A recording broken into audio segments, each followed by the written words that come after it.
Hello everyone, contemporary Indian education का आप लोगों का एग्जाम होने वाला है और इसमें कैसे कैसे क्वेश्चंस आएंगे एक शॉर्ट तरीके से मैं आप लोगों को पूरा पीडीएफ दूंगी जिसमें कि इंपॉर्टेंट टॉपिक से रिलेटेड क्वेश्चन रहेगा। मैं इसमें ट्राई करूंगी कि वो टॉपिक को टच करूं जिससे कंपलसरी आप लोग का क्वेश्चन रहेगा और मैं वो टॉपिक भी आपको एक्सप्लेन करते हुए चलूं। क्या क्या चीजें आपको करके जानी है ये भी मैं आपको बताऊंगी इस वीडियो में। तो ये वीडियो कंटेम्प्रेरी इंडियन एजुकेशन की का एग्जाम देने के लिए आप लोगों के लिए हेल्पफुल हो सकता है। तो वीडियो को पूरा देखना और जितना हो सके इससे हेल्प लेने की कोशिश करना और मैं भी यही होप करूंगी कि ये वीडियो आप लोगों के लिए हेल्पफुल रहे।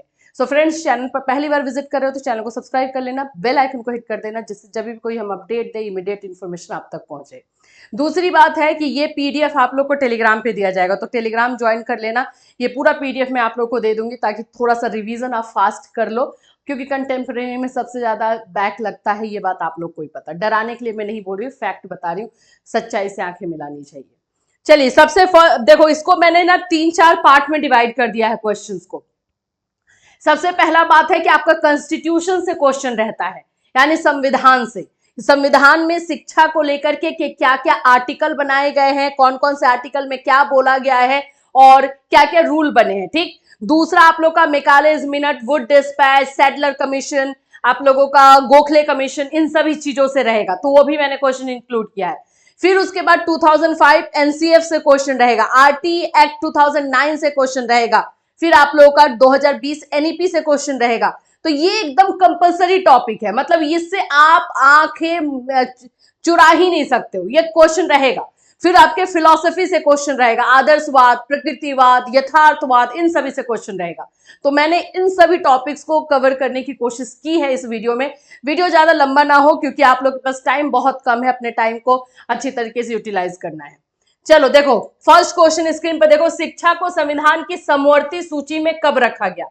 When was education placed in the concurrent list of the constitution? सबसे पहले तो ये समझो कि कॉन्स्टिट्यूशन का 3 पार्ट है, ठीक है। आप लोगों को पता होगा, बहुत सारे लोगों को, लेकिन जिनको नहीं पता उनको मैं बता दूं, 3 पार्ट है।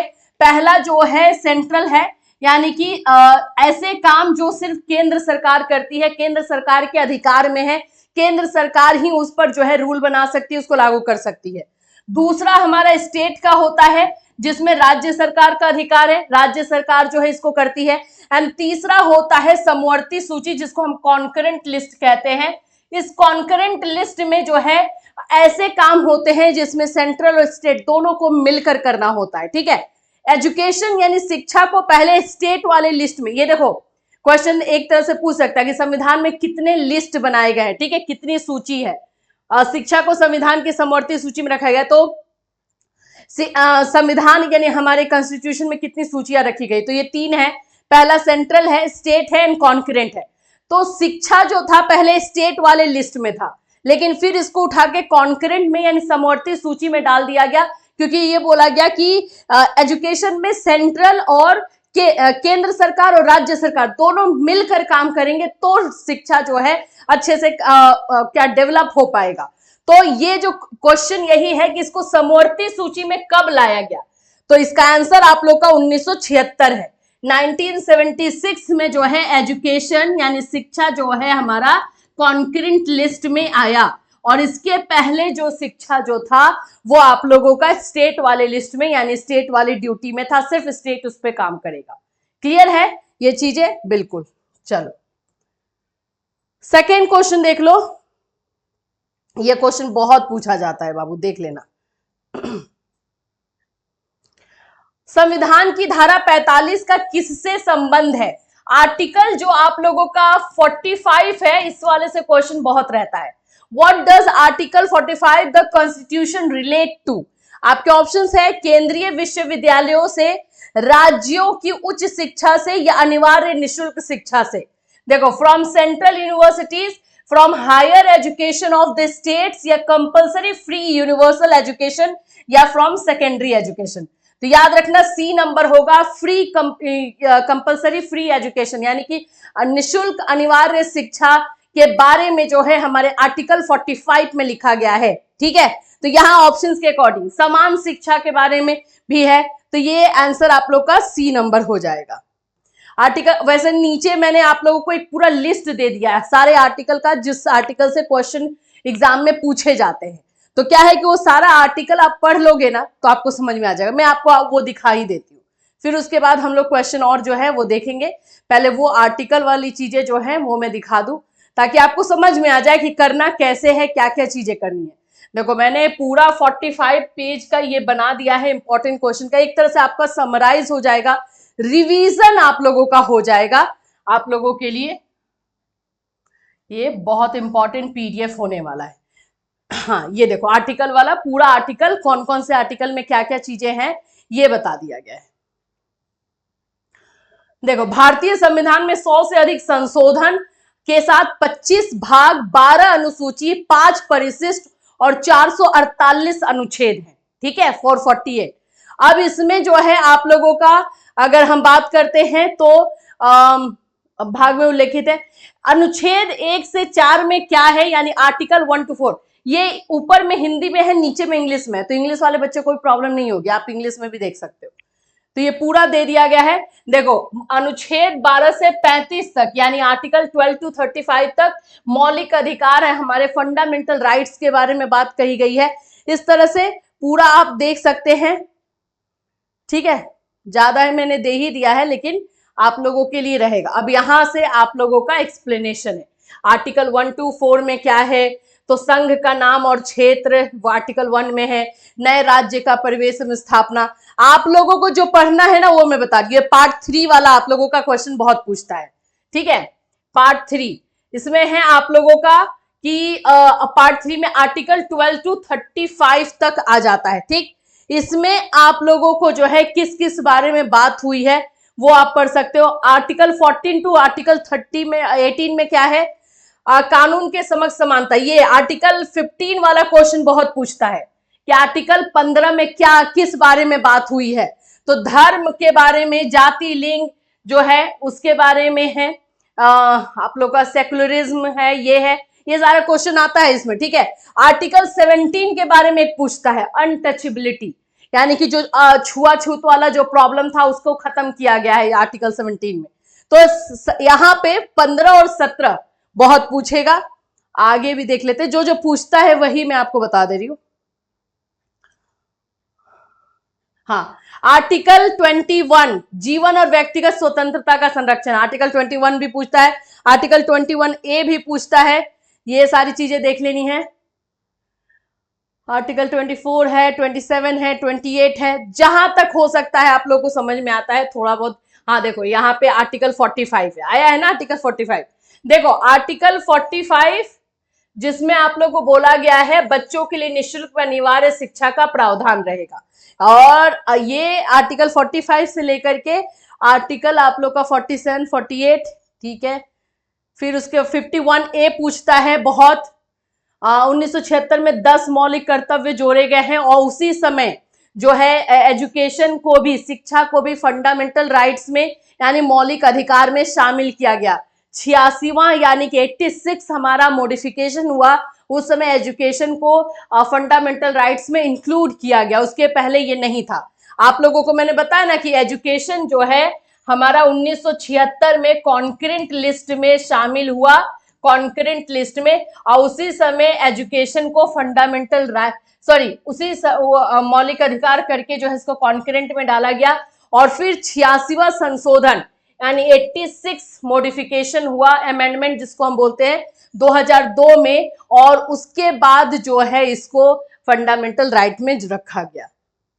अब यहां से आएंगे आपको इंग्लिश में ये चीजें जो है मिल जाएंगी, तो ये पीडीएफ थोड़ा सा देख लेना, एक आंख कर लेना, इस पे देख लेना कि क्या क्या चीजें हैं। ठीक है, चलो अब उसके बाद हम आते हैं हमारे क्वेश्चंस पे, जो जो क्वेश्चन था।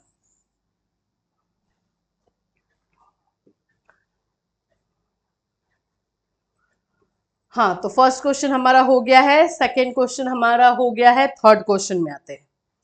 थर्ड क्वेश्चन आप लोगों का है, शिक्षा को समवर्ती सूची पर किस संविधान संशोधन द्वारा लाया गया। ठीक है, कौन से संविधान संशोधन में जो है इसको समवर्ती सूची में लाया गया, तो आपका 42वां होगा। देखो इसको थोड़ा सा ऐसे करके याद करना। कॉन्करेंट लिस्ट में एजुकेशन को शामिल किया गया, जिसको हम समवर्ती सूची कहते हैं। ये आप लोगों का समवर्ती सूची, इसमें ये जो है आप लोग का 42nd अमेंडमेंट हुआ, यानी कि 42वां जो है अमेंडमेंट यानी संशोधन करके लाया गया। ठीक, और ये आप लोग को कब लाया गया था बाबू? 1976 में, 1976 में। इसके बाद एजुकेशन से रिलेटेड ही हमें आर्टिकल चाहिए, और कोई ऐसा वैसा वाला नहीं चाहिए। इसके बाद इससे भी एजुकेशन उतना ज्यादा डेवलप नहीं हुआ, तो 2002 में, ठीक है, 2002 में 86 अमेंडमेंट हुआ, यानी 86वां अमेंडमेंट हुआ। और उस समय एजुकेशन को, शिक्षा को जो है फंडामेंटल राइट्स, जो हमारा मौलिक अधिकार होता है, उसमें शामिल कर लिया गया। ये चेंजेस आप लोग को याद रखने हैं। दो चेंजेस है, जो फंडामेंटल राइट्स में लाया गया है वो 86 अमेंडमेंट के तहत लाया गया, और आप लोगों का जो है क्या है, कॉन्करेंट लिस्ट में 1976 में जो शामिल किया गया वो 42वें अमेंडमेंट के तहत किया गया। ठीक है, 42nd अमेंडमेंट के तहत। इंपॉर्टेंट है ये क्वेश्चन, दोनों पूछता है। हाँ, शिक्षा का अधिकार अधिनियम संविधान के संशोधन द्वारा पारित किया गया। देखो यही वाला क्वेश्चन जो अभी मैंने ऊपर बताया वही क्वेश्चन है। By which amendment of the constitution was the right to education act passed? किसके अकॉर्डिंग हुआ था? तो 86। कौन से अमेंडमेंट के तहत हुआ? 86वां। ठीक है, अच्छी शिक्षा देने के लिए जरूरी है, तो ये सब तो आप लोग कर लोगे। क्या इसमें जरूरी होता है? नवीन शिक्षण विधियां। ये तो डिपेंड करता है आपके ऑप्शंस पे, उसके अकॉर्डिंग, इसमें कोई ज्यादा ये नहीं। ठीक है, ये सारे क्वेश्चन देख लेना, ये थोड़ा सा इजी टाइप क्वेश्चन है। अब यहां से आप लोग का एनसीएफ 2005 का क्वेश्चन स्टार्ट हो जाएगा। नेशनल करिकुलम फ्रेमवर्क 2005 का क्वेश्चन यहां से रहेगा, और ये मैंने ऑलरेडी आप लोगों को क्लास में करवा दिया है, तो इसमें अभी मैं कुछ नहीं करवा रही हूं। अभी मैं वो क्वेश्चन आपको बता रही हूं, लेकिन ये रहेगा। तो ये वाला जब पीडीएफ आपको दिया जाएगा तो ये क्वेश्चन सारा गो थ्रू हो जाना कि कौन कौन से क्वेश्चन है, आप उसका आंसर कर पा रहे हो या नहीं। ठीक है, तो ये इसका भी क्वेश्चन नहीं करवाती हूं, तो वीडियो खामखा जो है थोड़ा सा लंबा हो जाएगा, क्वेश्चन आप लोग को मिल जाएगा। मेरा मकसद ये है कि आपके लिए ये वीडियो फायदेमंद होना चाहिए, टाइम वेस्ट वाला नहीं है। तो ये आप पूरा देख सकते हो। एनसीएफ 2005 का टोटल क्वेश्चन कितना इंक्लूड किया गया है? आप लोगों को 15 क्वेश्चन है। एनसीएफ 2005 से सिर्फ 15 क्वेश्चन है। नेक्स्ट आप लोगों का आ जाएगा ये 2020 एनईपी 2020 शिक्षा नीति से रिलेटेड क्वेश्चन। शिक्षा नीति से भी रिलेटेड आपको 20 क्वेश्चन दिया जाएगा, इसमें से भी चांसेस पूरा है। तो देखो शिक्षा नीति से क्वेश्चन आप लोग का एक क्वेश्चन देख लेते हैं, एक दो क्वेश्चन। भारत में अब तक कितनी बार नीति आ चुकी है? शिक्षा नीति जो है कितनी बार आई है? तो एकदम याद रखना, पहली बार 1968 में आई थी, फर्स्ट टाइम, जब इंदिरा गांधी प्राइम मिनिस्टर थी। ठीक है, इंदिरा गांधी जी, मैं बार बार बताते रहती हूँ ये। 1986 में सेकेंड टाइम आई, जो कि हमारे उस समय कौन थे? राजीव गांधी जी थे प्राइम मिनिस्टर। और थर्ड टाइम 2020 में आई, जबकि नरेंद्र मोदी जी प्राइम मिनिस्टर हैं, अभी भी हैं। ठीक है, तो यहां पर ये तीनों का नाम आपको याद रखना है, ऑल ऑफ दी अबव कर देना है बस। स्कूल, ये क्वेश्चन भी बहुत पूछता है। स्कूल पाठ्यक्रम के 10+2 पैटर्न की जगह कौन सा पैटर्न लिया गया है? देखो अभी जो लिया गया है वो है आपका 5+3+3+4, यानी 5 साल आप लोगों का जो है बेसिक में निकाला जा रहा है, देन आप लोग का 6 to 8 मिडिल सेक्शन, और फिर आप एकदम मतलब कि एलोबरेट कर दिया गया है टोटल। सॉरी, 5 साल आप लोग का क्लास 2 तक निकाला जा रहा है, देन 3, 4, 5 ये भी आपका प्राइमरी वाला ही आ जाएगा, 3 साल मिडिल में आएगा, और 4 साल रहेगा 9, 10, 11, 12। तो पूरा 12 तक का जो है ये फॉर्मेट आपको दिया गया है। नेक्स्ट, प्राचीन एवं सनातन भारतीय ज्ञान तथा विचार की समृद्ध परंपरा के आलोक में कौन सी नीति तैयार की गई? याद रखना कि हमारे जो राष्ट्रीय शिक्षा नीति इस बार बनी है वो हमारी सभ्यता और हमारे पुराने जो भी चीजें हैं, सॉरी बी नंबर होगा, पुरानी जितनी भी हमारी चीजें हैं, जो हमारा कल्चर है, संस्कृति है, उसको इसमें इंक्लूड किया गया है। तो इसमें आपका बी नंबर है। सभी का आंसर आपको मिल जाएगा, इसमें आंसर के साथ मिल जाएगा। भारत में नई शिक्षा नीति 2020 की घोषणा कितने वर्षों के बाद हुई? ये पिछले साल पूछा गया था क्वेश्चन, बहुत जगहों पे, हर आप लोग के सब्जेक्ट में पूछा गया था। तो 34 याद रखना, कितने साल के बाद आई है? 34 साल के बाद हमारी शिक्षा नीति 2020 में आई है। भारत में दूसरी राष्ट्रीय शिक्षा नीति की घोषणा किस वर्ष हुई? मैंने अभी आप लोग को बता दिया, फर्स्ट किस साल हुई है, सेकेंड किस साल हुई है, थर्ड किस साल हुई है। अब दूसरी पूछ रहा है तो दूसरी कब हुई है? 1986, राजीव गांधी प्राइम मिनिस्टर थे। ठीक, नई शिक्षा नीति 2020 कब तक लागू हो जाएगी? देखो इसका टाइमिंग तो अलग अलग दिया है, 2030 तक का जो है बोला जा रहा है, कहीं 2024 तक का बोला जा रहा है। तो इसमें आप लोग जो है मैं बोलूंगी कि 2024, हाँ 2024 वाला जो है ऑप्शंस देख लेना। वैसे है टोटल कि आप लोगों का पूरा जो है 2030 तक सब कुछ लागू होगा। ठीक है, चलो 2030 तक कर लेना। वैसे यहाँ पे मैं क्यों 2024 और 30 बोल रही बता रही हूँ, क्योंकि स्कूल वाला कार्यक्रम थोड़ा सा जल्दी लागू किया जाएगा और जो यूनिवर्सिटी वाला जो चीज है वो थोड़ा सा लेट होगा। तो ऑल ओवर यूनिवर्सिटी वाला जो चीज है वो 2030 तक ही लागू हो पाएगा। जैसे आप लोग का बीएड का है कि 2 साल का बीएड हटाया जाएगा, डीएलएड हटाया जाएगा, ये सारे कार्यक्रम के लिए टाइमिंग 2030 तक का रखा गया है। तो हम इसको 2030 ही ले लेते हैं, ऑप्शंस के अकॉर्डिंग है यहाँ पे।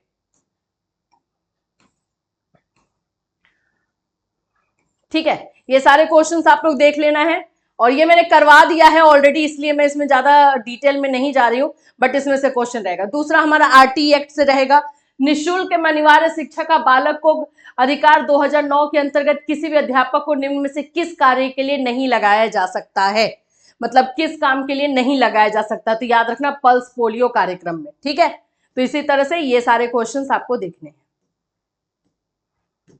चलिए इसमें से हो गया। इसके बाद आप लोगों का जो है क्वेश्चन का सेट आ जाएगा, ये आप लोग का ब्लूम टेक्सोनॉमी से रहेगा। ब्लूम टेक्सोनॉमी से भी कुछ क्वेश्चन रहेगा। ब्लूम टेक्सोनॉमी का ज्यादा क्वेश्चन सेकेंड ईयर में रहता है, ये भी मैंने आप लोग को अभी रिसेंटली ही करवाया है, तो इस पर भी मैं नहीं जाऊंगी ज्यादा। अब यहां से आ जाओ, 1986 की शिक्षा नीति से क्वेश्चन रहेगा, 1986 की शिक्षा नीति से रहेगा। तो इसमें मैंने डिटेल में वन लाइनर बना दिया है, ये वन लाइनर है, पढ़ोगे हो जाएगा। दूसरी राष्ट्रीय शिक्षा नीति 1986 के समय भारत के प्रधानमंत्री कौन थे? Rajiv Gandhi. Operation blackboard किसके सुझाव पर शुरू किया गया? राष्ट्रीय शिक्षा नीति 1986। ऑपरेशन ब्लैक बोर्ड क्या था, इससे क्वेश्चन आ जाता है, इसलिए मैं थोड़ा समझा दूं। ऑपरेशन ब्लैक बोर्ड जो है आप लोगों का प्राइमरी में यानी 1 to 5 में पढ़ने से रिलेटेड सामग्री जो मटेरियल्स होते हैं उसको प्रोवाइड करने का ऑपरेशन ब्लैक बोर्ड स्टार्ट किया गया था। 1986 जब शिक्षा नीति आई थी तब ये डिसाइड किया गया कि एजुकेशन जो है पूरी तरीके से उसका प्रसार किया जाएगा, फैलाया जाएगा और प्राइमरी एजुकेशन पे फोकस किया गया था। लेकिन उस समय मटेरियल की कमी आ रही थी कि हाँ हमारे पास फैसिलिटीज नहीं है, तो उन फैसिलिटीज को प्रोवाइड करने के लिए ऑपरेशन ब्लैक बोर्ड स्टार्ट किया गया 1986-87 में एक्चुअली में ये स्टार्ट हुआ था। तो वो वहां से ये जो है राष्ट्रीय शिक्षा नीति 1986 के तहत आती है और इसमें प्राइमरी यानी कि प्राथमिक में जो सामान की जरूरत होती है जैसे ब्लैक बोर्ड, बुक्स, नोट्स, बच्चों को खेलने का सामान, ये सारी चीजें प्रोवाइड करने का जो है इसमें एक बोल सकते हो कि एक जो है ऑपरेशन जो है तैयार किया गया था कि सारी चीजें प्रोवाइड की जा सके। तो ऑपरेशन ब्लैक बोर्ड क्या है ये भी क्वेश्चन पूछता है। हाँ, किस वर्ष ऑपरेशन ब्लैक बोर्ड की शुरुआत हुई थी? 87। राष्ट्रीय शिक्षा नीति 86 में पहली बार किस शिक्षा की बात कही गई? कंप्यूटर शिक्षा उसी समय से स्टार्ट हुआ था। ठीक है, तो ये चीजें आपको पढ़नी है पूरा। फिर उसके बाद यहां से आ जाओगे, इसमें आपको मैकालेस मिनट मिलेगा, इसमें सॉरी इसमें आप लोग को हंटर कमीशन मिलेगा, इसमें आप लोग को सैडलर कमीशन, वुड डिस्पैच, ये सभी मिलेंगे। ये भी मैंने क्लास करवा दिया है, तो इसको देख लेना है। बहुत इंपॉर्टेंट क्वेश्चंस है, मुझे तो लग रहा है कि यही सारे आ जाए तो अच्छा रहेगा। नेक्स्ट हम लोग फिलॉसफी में आ जाते हैं। जैसे मैंने बताया था कि आप लोग का यहाँ पर सुकरात की शिक्षण विधि कौन सी है, तो इसका याद रखना प्रश्नोत्तर विधि। सुकरात की कौन सी है? प्रश्नोत्तर विधि। ठीक है, प्रकृतिवाद ने शिक्षा की प्रक्रिया को स्वरूप दिया है। ऑप्शंस के अकॉर्डिंग जाएंगे, बाल केंद्रित। प्रकृतिवाद सत्य मानते हैं प्रकृति को सिर्फ। ठीक है, प्रयोजनवाद के अनुसार शिक्षा की भूमिका है। शिक्षा की भूमिका क्या है भाई? शिक्षक की, टीचर की। देखो इस वाले क्वेश्चन में आप लोग जो है थोड़ा सा कंफ्यूज हो जाते हो। अगर आपका क्वेश्चन ये रहा कि टीचर का रोल क्या माना गया है तो आप यहाँ पे निर्देशक रखना, लेकिन अगर यहाँ दार्शनिक की जगह पथ प्रदर्शक दे दे, ठीक है, पथ प्रदर्शक यानी कि गाइड दे दे, तो फिर उसके बाद आंसर ये वाला हो जाएगा। ऐसे निर्देशक है, ठीक है, लेकिन अगर निर्देशक से भी बेटर ऑप्शन हमारे पास दे देगा पथ प्रदर्शक यानी गाइड, तो हम उसको टिक करेंगे। ठीक है, नेक्स्ट में आते हैं। अब इसके बाद यहाँ पे जो भी टीचिंग मेथड्स है उसमें कौन कौन से टीचिंग मेथड को किसने इजाद किया है वो है किंडरगार्टन फ्रॉबेल है, मोंटेसरी विधि मारिया मोंटेसरी, खेल विधि हेनरी डाल्टन विधि हेलन पार्कहर्स्ट, पर्यटन विधि पेस्ट्रोलॉजी। तो ये मेथड से क्वेश्चन आपका रहता है। प्रश्नोत्तर विधि सुकरात, ये मैंने आपको एक जगह दे दिया है, बहुत इंपॉर्टेंट जाएगा, और बाकी में नीचे में आपको आर्टिकल्स रहेंगे। ठीक है, तो ये पीडीएफ आप लोग के लिए काफी इंपॉर्टेंट होने वाला है। कहां कहां से किस तरह के क्वेश्चंस आते हैं मैंने ट्राई किया है बताने को। इससे क्वेश्चन रहेगा टॉपिक से, इससे एक्स्ट्रा भी रहता है बिल्कुल, लेकिन इतना आप लोग जरूर एक बार देख लेना। ये पीडीएफ आपको टेलीग्राम पर दिया जाएगा जैसे कि मैंने बताया है, तो एग्जाम में जाने से पहले ये पीडीएफ एक बार कंप्लीट कर लेना। फिर मिलूंगी नेक्स्ट जब भी आपका सब्जेक्ट जो भी रहेगा उसके वीडियो के साथ। Till then take care everyone.